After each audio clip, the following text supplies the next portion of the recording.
अब सुने सूर्य भगवान की चौथा अध्याय। द्वारिका में भगवान श्री कृष्णा के 1,80,000 पुत्र थे। उनमें शंबा अत्यंत गुणवान और रूपवान थे। एक बार देव ऋषि नारद भगवान श्री कृष्णा के दर्शनार्थ द्वारिकापुरी पधारे। उन्होंने देख कर सब यादव कुमारों ने प्रणाम करके उनका सम्मान किया, किंतु शंभा ने अपने सुंदर के गर्व से उन्हें प्रणाम नहीं किया, अपितु उनकी वेशभूषा को देखकर हंस पड़े। शंभा का यह अभिनय देव ऋषि को अच्छा नहीं लगा। उन्होंने भगवान श्री कृष्णा से इसकी शिकायत की। दूसरी बार जब देव ऋषि नारद द्वारिका में आए तब भगवान श्री कृष्णा रानियों के मध्य में बैठे थे। नारद जी ने बाहर खड़े रहे शंभा से कहा, बस भगवान श्री कृष्णा को मेरे आगमन की सूचना दे दो। शंभ ने सोचा, एक बार मेरे प्रणाम ना करने से ये गुस्सा हुआ था, यदि आज भी इनका कहना ना मानूं तो यह और भी नाराज हो जाएंगे। उधर पिताजी एकांत में मातु मंडल के बीच में है। अनुपयुक्त समय पर जाने से वो भी अपस्त्र हो सकते हैं। क्या करूं, जाऊं या ना जाऊं? मुनि के क्रोध से पिताजी का क्रोध कहीं अच्छा है। यह सोचकर वो अंतपुर में चले गए और भगवान श्री कृष्णा को दूसरे ही प्रणाम करके नारद के आगमन की सूचना उन्हें दे दिया। शंभ के पीछे पीछे नारद जी भी वहां चले गए। नारद जी ने रानियों के मन की विकृति तराकर भगवान से कहा, शंभ के अतुल्य सुंदरता से मोहित होने के कारण उनमें चंचलता आ गई है। यद्यपि शंभ सभी माताओं को अपनी माँ जाम्बवती के दृष्टि से ही देखते थे, तथापि दुर्भाग्यवश भगवान श्री कृष्णा ने उन्हें कुष्ठ रोग से आक्रांत होने का श्राप दे दिया। इस घृणित रोग के भय से शंभ कांप गए और भगवान श्री कृष्णा से प्रार्थना करने लगे। भगवान श्री कृष्णा ने पुत्र को निर्दोष जानकर दुख दाव बस प्राप्ति इस रोग से मुक्ति के लिए काशी जाकर सूर्य की आराधना करने का आदेश दिया। शंभ ने काशी में पहुंचकर भगवान सूर्य की आराधना की और एक कुंड बनवाया। भगवान सूर्य के आशीर्वाद से शंभ शीघ्र ही कुष्ठ मुक्ति हो गए। जो पुरुष रविवार को शंभ कुंड में स्नान करके शंभ द्वितीया की पूजा करता है, वो रोग से पीड़ित नहीं होता। इनका मंदिर काशी के सूर्य कुंड मोहल्ले में कुंड के तट पर है। अब चौथा अध्याय।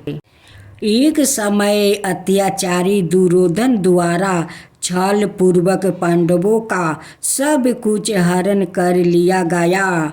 महाबलशाली 5 पांडवों द्रौपदी सहित वन वन भटकने के लिए बाधाए हो गए।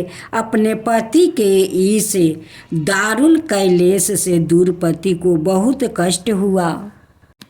उसने भूख प्यास के महान कष्ट से मुक्ति के लिए काशी में भगवान सूर्य की मनोयोग पूर्वक आराधना की। द्रौपदी के आराधना से प्रसन्न होकर भगवान अंशुमली प्रकट हुए और उससे इच्छा अनुसार वर मांगने के लिए कहा।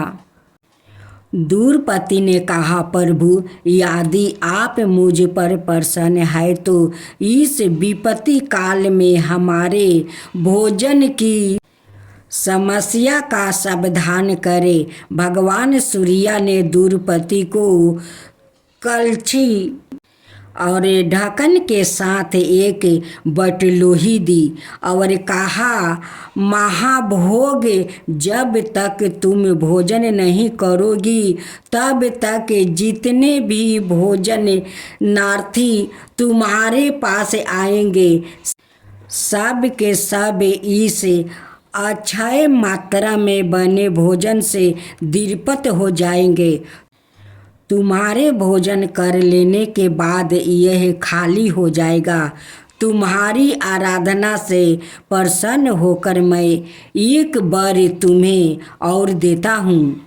जो मनुष्य काशी में विश्वनाथ जी के दक्षिण भाग में स्थिति मुझे दूरपति द्वितीय की आराधना और दर्शन करेंगे, उनकी भूख पीड़ा नष्ट हो जाएगी। उन्हें संपूर्ण जीवन में कभी भी अन्न की कमी नहीं होगी। दुष्ट दुर्योधन को जब भगवान सूर्य द्वारा दूरपति को प्राप्ति अक्षय पात्रा की बात गाता हुई तो उसने पांडवों को कष्ट देने का एक नया उपाय सोचा। एक दिन उसने अपने यहाँ पधारे दुर्वासा ऋषि की भक्ति पूर्वक नाना उपचारों से सेवा की। दुर्वासा जी ने प्रसन्न होकर उसे वर मांगने के लिए कहा।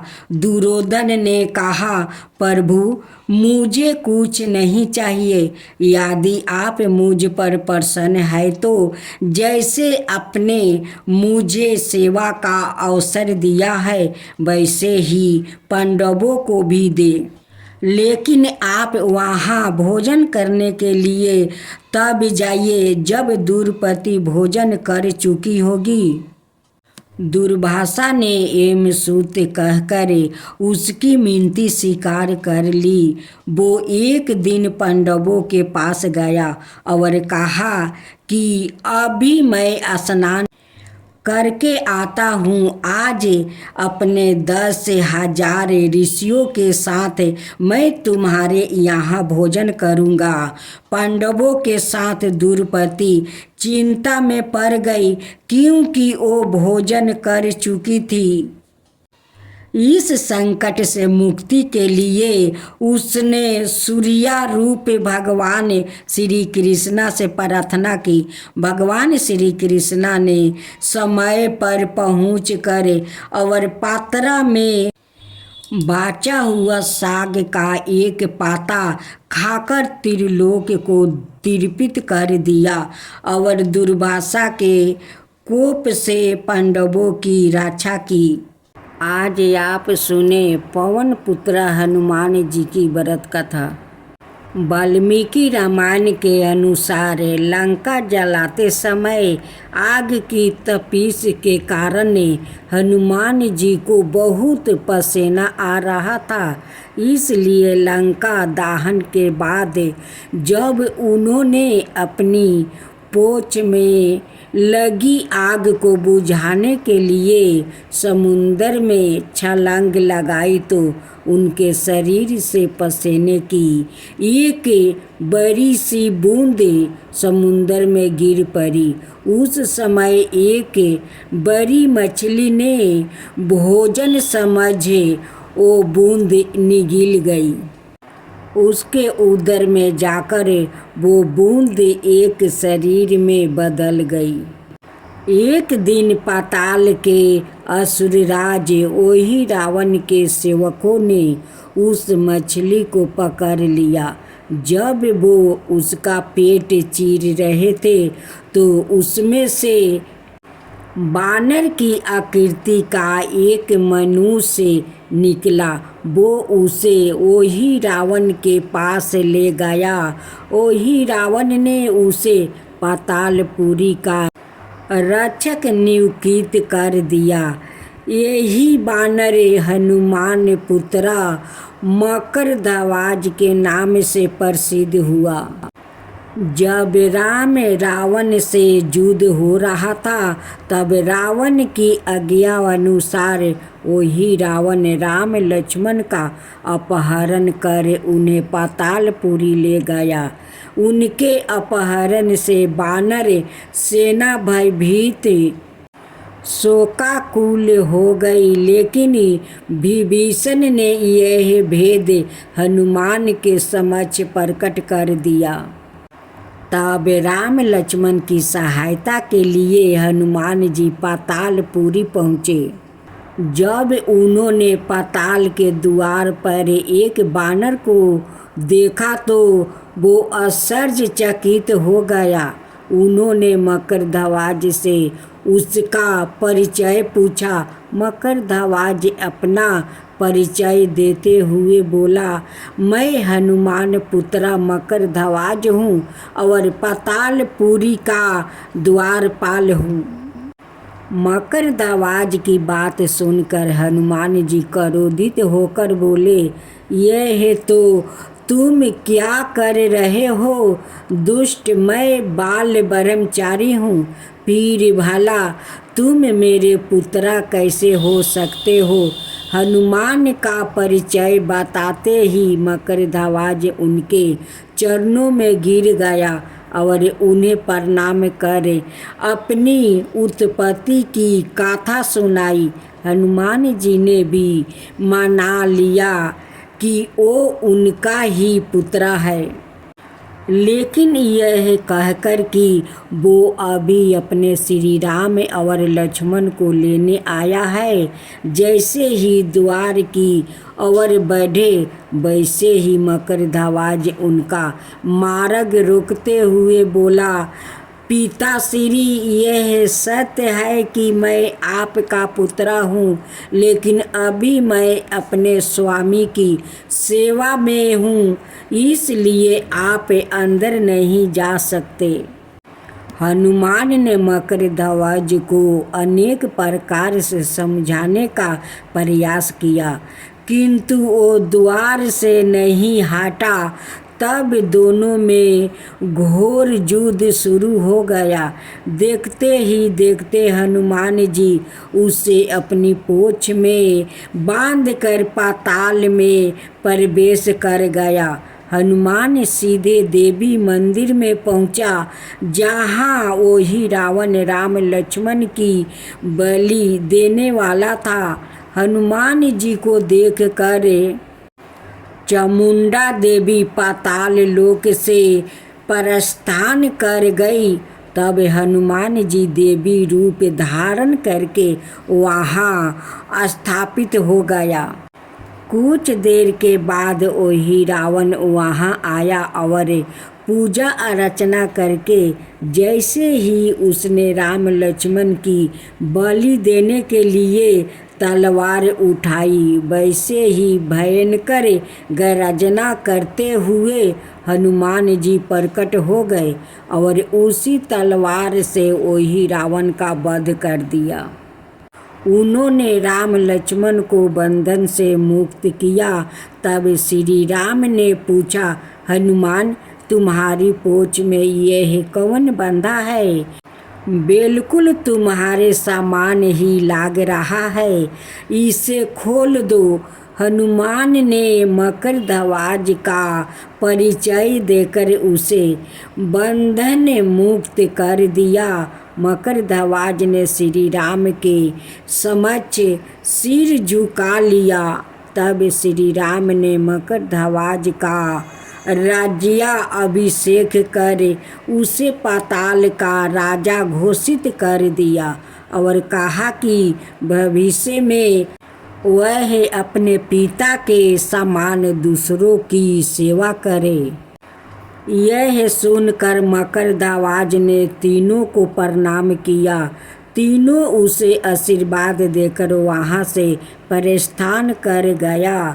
इस प्रकार मकरध्वज हनुमान पुत्रा कहलाया। रावण के सुंदर कांड में हनुमान जी के साहस और देवाधीन कर्म का वर्णन किया गया है। हनुमान जी की भेंट राम जी से उनके वनवास के समय तब हुई जब राम जी अपने भर्ता छल मन के साथ अपनी पत्नी सीता की खोज कर रहे थे। भगवान ब्रह्मा को प्रसन्न करने के लिए रावण ने कई वर्षों तक घोर तपस्या की। एक दिन भगवान ब्रह्मा को प्रसन्न करने के लिए उन्होंने अपना सिर काटने का फैसला किया। जब उसने अपना सिर काट दिया तो तीर शंकु सशरीर स्वर्ग जाना चाहते थे। अंत में इसके लिए उन्होंने वशिष्ठ जी अनुरोध किया, किंतु वशिष्ठ जी ने इस कार्य के लिए अपनी समर्था जताई। तीर शंकु ने यही प्रार्थना वशिष्ठ जी के पुत्र से भी कहा। मेघनाथ का रावण युद्ध में योगदान। कुंभकर्ण के अंत के बाद रावण के पास अब केवल एक उसका पुत्र इंद्रजीत ही रह गया था। उसने इंद्रजीत को आदेश दिया कि वो युद्ध की ओर कूच करे।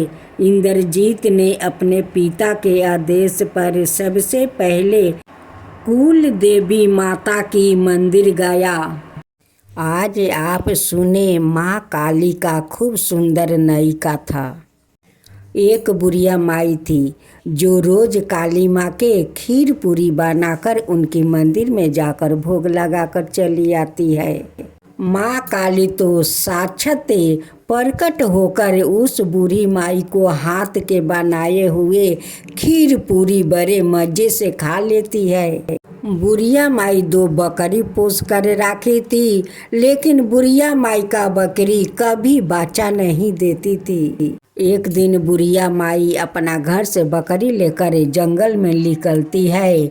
उसी समय माँ काली को नजर उस बुढ़िया माई पर पड़ जाती है।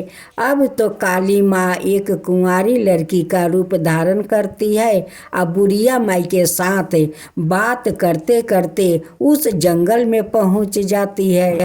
बुढ़िया माई का बकरी घास खाने लगती है। अब बुढ़िया माई एक वृक्ष के पास जाकर बैठ जाती है। उनके साथ वो लड़की भी जाकर बैठ जाती है। बात करते करते बुढ़िया माई को अंगी लग जाता है। बुढ़िया माई तो वही वृक्ष के पास सो जाती है। जंगल से एक हरहराते हुए काले बुढ़िया माई के पास आता है काटने के लिए। माँ काली कहती है कि तुझे मृत्यु के मुख में जाना है कि तू हरहराते हुए इस बूढ़ी माई को काटने आ रहा है। माँ काली का बात सुनकर वो काल मुड़कर जंगल में समा जाता है। जब बुढ़िया माई का आँख खुला तो कहती है कि बेटी तू अभी तक यहीं पर बैठी हुई है। लड़की कहती है कि बूढ़ी माई आप तो सो रही हो, आपको जागने को इंतजार मैं कर रही थी कि तुम जाग जाओगी तो तुम्हारे साथ मैं अपना घर जाऊंगी। बुढ़िया माई कहती है कि हाँ बेटी, मुझे तो आँख लग गई थी, मुझे तो काली माँ के लिए खीर पूरी बनाकर भोग लगाना होगा।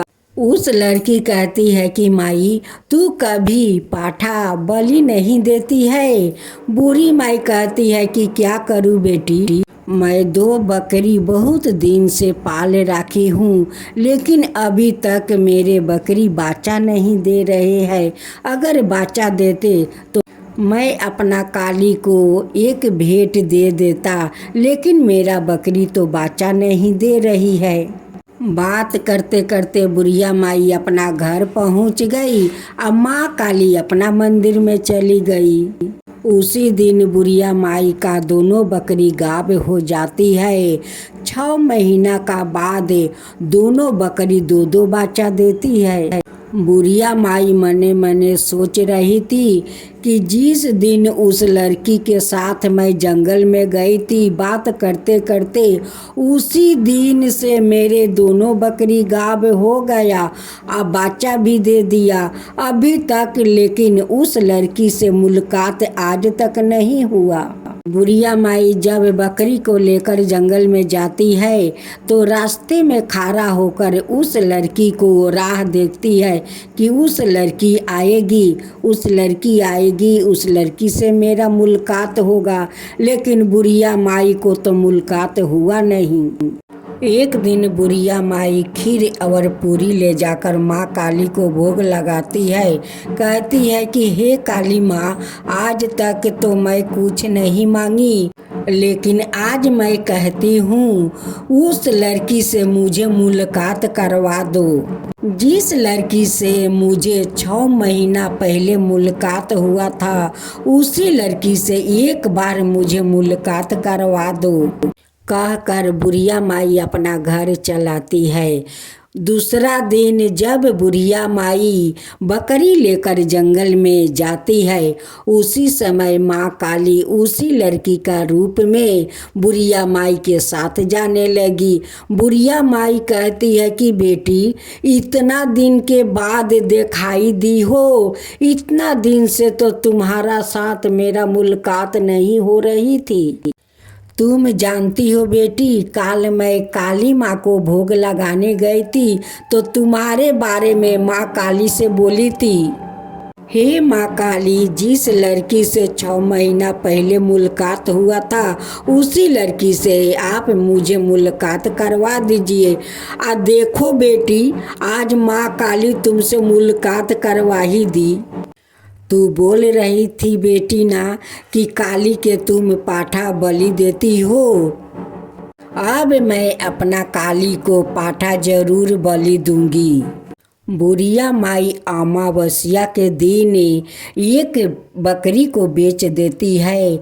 जो पैसा मिलता है उसी से फल मूंग आनती है और एक पाठा माँ काली को बलि देती है। बड़े श्रद्धा भक्ति से बुढ़िया माई माँ काली को खीर पूरी बनाई, फलाहार दी, सब कुछ देकर वो भोग लगाई और पाठा बलि दी। बुढ़िया माई अपना माथा टेक करे माँ काली से कहती है कि हे माँ, खुशी खुशी अपना पूजा ले लीजिए।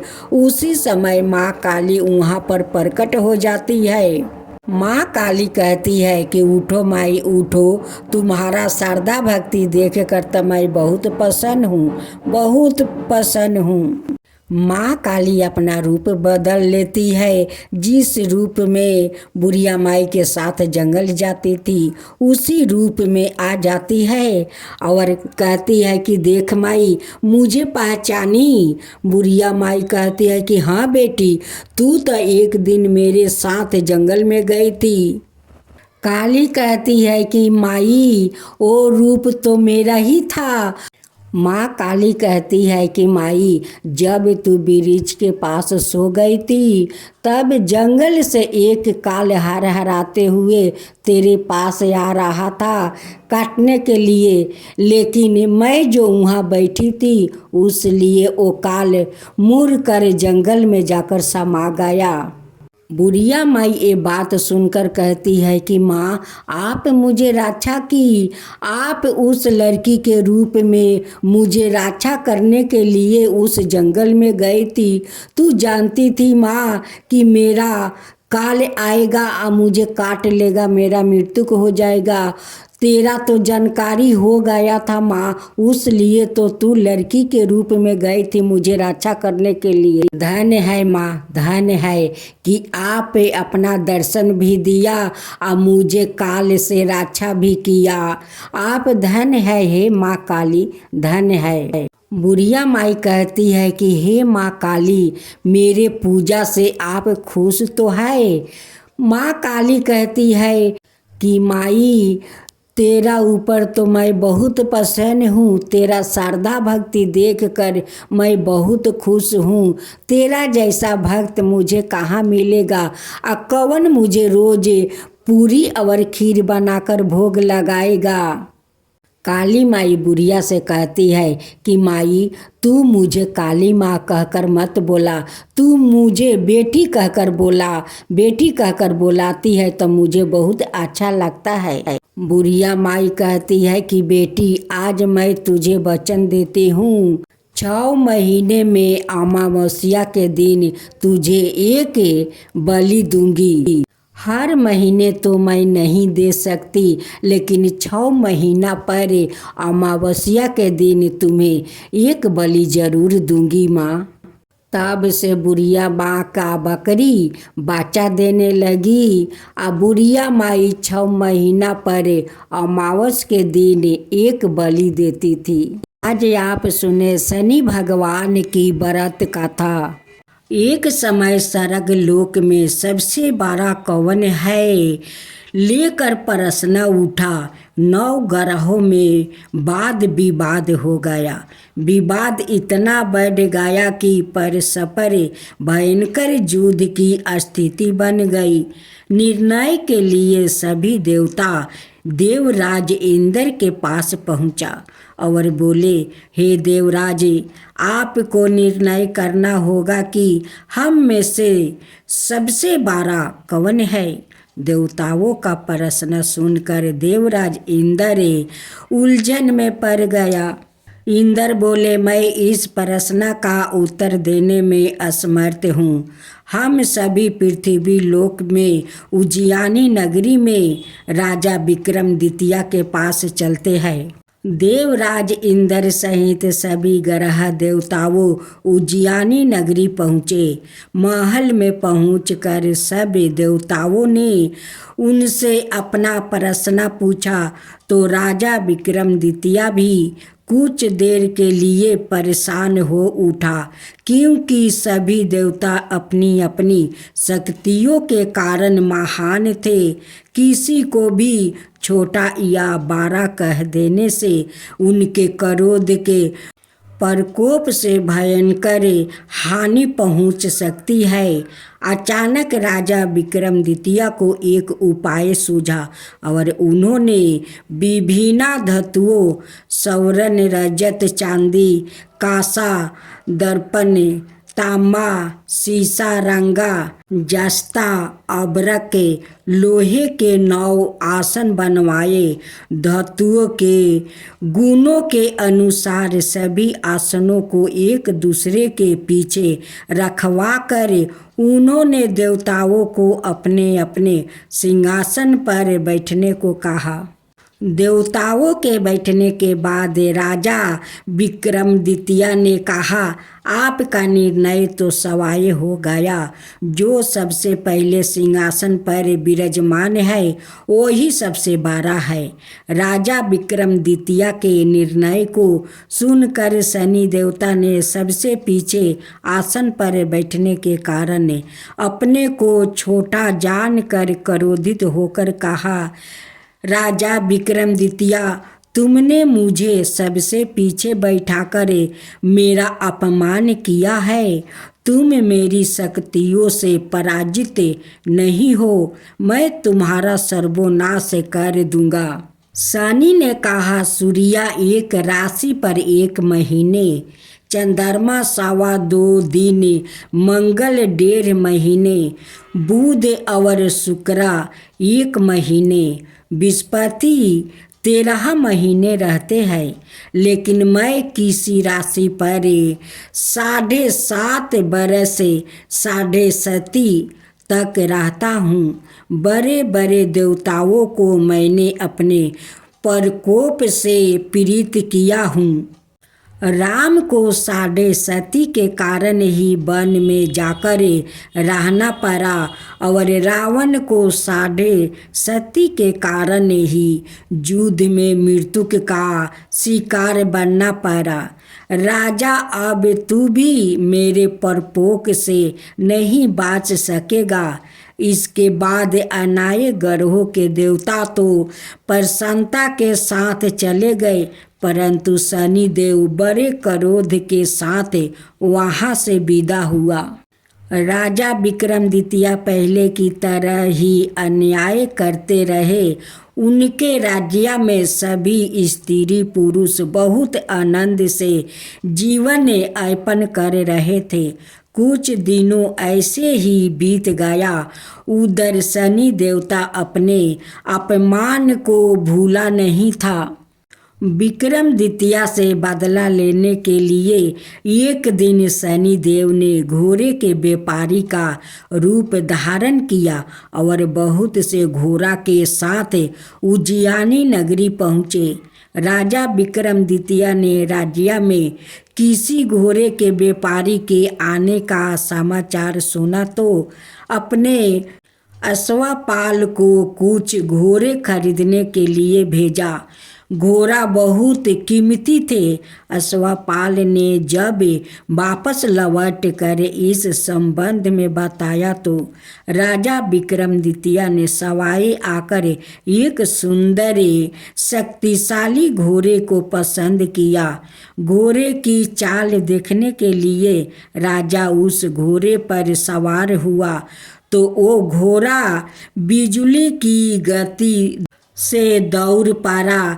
तेजी से दौड़ता घोड़ा राजा को दूर एक जंगल में ले गया और फिर राजा को वहाँ गिराकर जंगल में कहीं गायब हो गया। राजा अपने नगर को लौटने के लिए जंगल में भटकने लगा, लेकिन उन्हें लौटने का कोई रास्ता नहीं मिला। राजा को भूख प्यास लगे आई थी। बहुत घूमने पर उसने एक चरवाहा मिला। राजा ने उसने पानी मांगा। पानी पीकर राजा ने उस चरवाहा को अपनी अंगूठी दे दिया। फिर उसने रास्ता पूछकर वहाँ जंगल से निकल कर पास के नगर में पहुँचा। राजा ने एक सेठ की दुकान पर बैठकर कुछ देर तक आराम किया। उससे सेठ ने राजा से बातचीत की तो राजा ने उसे बताया कि मैं उज्जैनी नगरी से आया हूँ।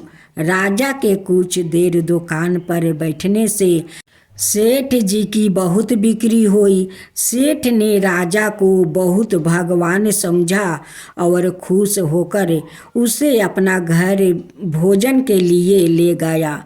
सेठ के घर में सोने का हार खूंटी पर लटका हुआ था।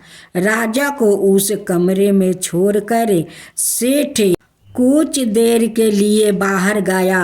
तभी एक आश्चर्यजनक घटना घटी। राजा देखते ही देखते सोने के उस हार को खूंटी निगल गई। सेठ ने कमरे में लौट कर हार को गायब देखा तो चोरी का संदेह राजा पर ही किया, क्योंकि उस कमरे में राजा ही अकेला बैठा था। सेठ ने अपने नौकरों से कहा कि इस परदेशी को रस्सियों से बांधकर नगर के राजा के पास ले चलो। राजा ने विक्रमादित्य से हार के बारे में पूछा तो उसने बताया कि उसके देखते ही देखते खूंटी ने हार को निगल लिया था। इस पर राजा ने क्रोधित होकर चोरी करने का अपराध में विक्रमादित्य के हाथ पैर कटवाने का आदेश दे दिया। राजा विक्रमादित्य के हाथ पांव काट कर उसने नगर की सड़क पर छोड़ दिया गया। कुछ दिन बाद एक तेली उसे उठाकर अपने घर ले गया और उसे अपने किलू पर बैठा दिया। राजा आवाज देकर बैलों को हाँकता रहा। इस तरह तेली का बैल चलता रहा और राजा को भोजन मिलता रहा। शनि के प्रकोप की 7.5 पूरी होने पर वर्ष ऋतु प्रभाव हुई। राजा विक्रमादित्य एक रात मेघ मल्हार गा रहा था कि तभी नगर के राजा की लड़की राजकुमारी मोहिनी रथ पर सवार उसी तेली के घर के पास से गुजरी। उसने मेघ मल्हार सुना तो उसे बहुत अच्छा लगा और दासी को भेज कर गाने वाले को बुला लाने को कहा। दासी ने लौट कर राजकुमारी को अपंक राजा के बारे में सब कुछ बता दिया। राजकुमारी उसे मेघ मल्हार से बहुत मोहित हुई। अतः उसने सब कुछ जानकर भी अपंक राजा से विवाह करने का निश्चय कर लिया। राजकुमारी ने अपने माता पिता से जब यह बात कही तो वो हैरान रह गई। रानी ने मोहिनी को समझाया, बेटी तेरे भाग्य में तो किसी राजा की रानी होना लिखा है, फिर तू उस अपंग से विवाह करके अपना पाँव पर कुल्हाड़ी क्यों मार रही है। राजकुमारी ने अपनी जिद नहीं छोड़ी। अपनी जिद पूरी करने के लिए उसने भोजन करना छोड़ दिया और प्राण त्याग देने का निश्चय कर लिया। आखिर राजा रानी को विवश होकर अपंग विक्रमादित्य से राजकुमारी का विवाह करना पड़ा। विवाह के बाद राजा विक्रमादित्य और राजकुमारी तेली के घर में रहने लगे। उसी रात सपने में शनि देव ने राजा से कहा, राजा तुमने मेरा प्रकोप देख लिया, मैंने तुम्हें अपना अपमान का दंड दे दिया है। राजा ने शनि देव से क्षमा करने को कहा और प्रार्थना की, हे शनि देव, आपने जितना दुख मुझे दिया है अनाय किसी को ना देना। शनि देव ने कुछ सोच कर कहा, राजा मैं तुम्हारी प्रार्थना स्वीकार करता हूँ। जो कोई स्त्री पुरुष मेरी पूजा करेगा, शनिवार को व्रत करके मेरी व्रत कथा सुनेगा, उस पर मेरी अनुकंपा बनी रहेगी। प्रातः काल राजा विक्रमादित्य की नींद खुली तो अपने हाथ पाँव देख कर राजा को बहुत खुशी हुआ। उसने मन ही मन शनि देव को प्रार्थना किया। राजकुमारी भी राजा के हाथ पाँव सही सलामत देखकर आश्चर्य में डूब गई। तब राजा विक्रमादित्य ने अपना परिचय देते हुए शनि देव के परपोक की सारी कहानी सुनाई। सेठ को जब इस बात का पता चला तो दौड़ता हुआ तेली के घर पहुंचा और राजा के चरणों में गिरकर क्षमा मांगने लगा। राजा ने उसे क्षमा कर दिया क्योंकि यह सब तो शनि देव के प्रकोप के कारण हुआ था। सेठ राजा को अपने घर ले गया और उसने भोजन करवाया। भोजन करते समय वहाँ एक आश्चर्यजनक घटना घटी। सबके देखते देखते उस खूंटी ने हार उगील दिया।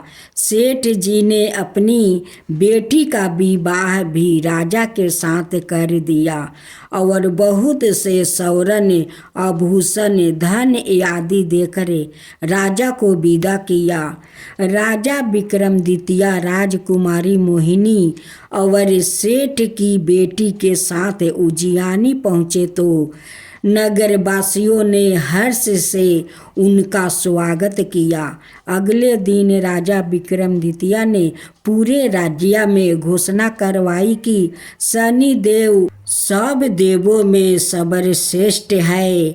प्रत्येक स्त्री पुरुष शनिवार को उनका व्रत करे और व्रत कथा अवश्य सुने। राजा विक्रमादित्य की घोषणा से शनिदेव बहुत प्रसन्न हुआ। शनिवार का व्रत करने और व्रत कथा सुनने के कारण सभी लोग की मनोकामनाएं शनिदेव की अनुकंपा से पूरी होने लगी। सभी लोग आनंद पूर्वक रहने लगा। भक्तजनों, अब हम लोग आरती सुनते हैं। जय जय शनिदेवा, साम्यंग विक्रमी दृष्टि चतुर्भुजधारी, नीलंबर धारण नाथ गजा की असवारी। जय जय श्री शनिदेव, विकट मुटुक शिशिराजित दीपत है लीलारी, भक्तन की माला गले शोभित बिहारी। जय जय श्री शनिदेव। मोदक मिष्टन पान चढ़े है सुपारी, लोहा तिल तेल उर्दी महिषी अति प्यारी। जय जय श्री शनिदेव। देवदनु ऋषि मुनि सुमिरत नर नारी, विश्वनाथ धरत ध्यान शरण है तुम्हारी। जय जय श्री शनिदेव, भक्तन के हितकारी। जय जय जय शनिदेव। यमराज भगवान की जय हो, यमराज भगवान की जय हो। एक महिला से यमराज ने कहा कि मैं तुम्हारे प्राण लेने आया हूँ, मैं तुम्हारा थोड़ा समय देता हूँ। अपनी किस्मत बदलने के लिए इस पुस्तक में जो चाहे लिख दो, वो ही हो जाएगा। महिला ने पुस्तक में देखा तो वह लिखा था, तुम्हारी सहेली को खजाना मिलने वाली है। इसके बाद क्या हुआ?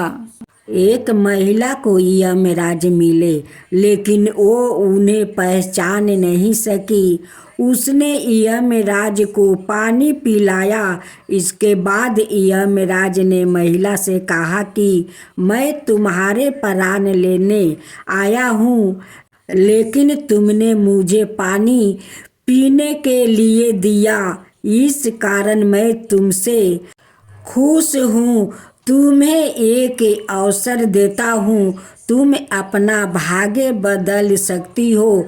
या कहकर यमराज ने एक पुस्तक महिला को दे दिया और कहा कि इस पुस्तक में तुम्हारे नाम का एक दृष्टि है, वहाँ तुम अपने लिए जो चाहती हो वो लिख सकती हो। जैसा लिखोगी वैसा ही होगा। महिला ने पुस्तक हाथ में ली और जैसे ही उसे खोला तो उसमें लिखा था कि तुम्हारी सहेली को खजाना मिलने वाला है। महिला ने वहाँ लिख दिया कि उसे खजाना ना मिले। अगला पोस्टर खोला तो उस पर लिखा था कि तुम्हारी पड़ोसी का पति राजा का मंत्री बनने वाला है। महिला ने वहाँ लिख दिया कि वो मंत्री ना बने। कुछ ही देर में उसे अपने नाम का पृष्ठ मिला। वो खुद के लिए अच्छा लिखने के लिए सोचने लगी, लेकिन जैसे ही वो लिखने वाली थी, यमराज ने पुस्तक के ली। यमराज ने महिला से कहा कि अब तुम्हारा समय खत्म हो गया है। तुम दूसरों का बुरा करने के चक्कर में खुद का भला नहीं कर सकती है। महिला को पछतावा होने लगा कि उसने सुनहरा अवसर खो दिया। इसके बाद यमराज ने उस महिला के प्राणों का हरण कर लिया। इस गाथा की लीक यह है कि काफ़ी लोग दूसरों का बुरा सोचते रहते हैं, मौका मिलने पर दूसरों का बुरा करते हैं। इस चक्कर में वो कई बार खुद का भला करने का अवसर खो देता है। हम दूसरों का भला ना कर सके तो कम से कम किसी का बुरा भी नहीं करना चाहिए, यही सच्ची मान्यता है। अगर वो महिला अपनी मित्र और पड़ोसी का बुरा नहीं सोचती तो खुद का भाग्य बदल सकती थी, लेकिन उसने पहले उनका बुरा करने की सोची और खुद के प्राण नहीं बचा सकी।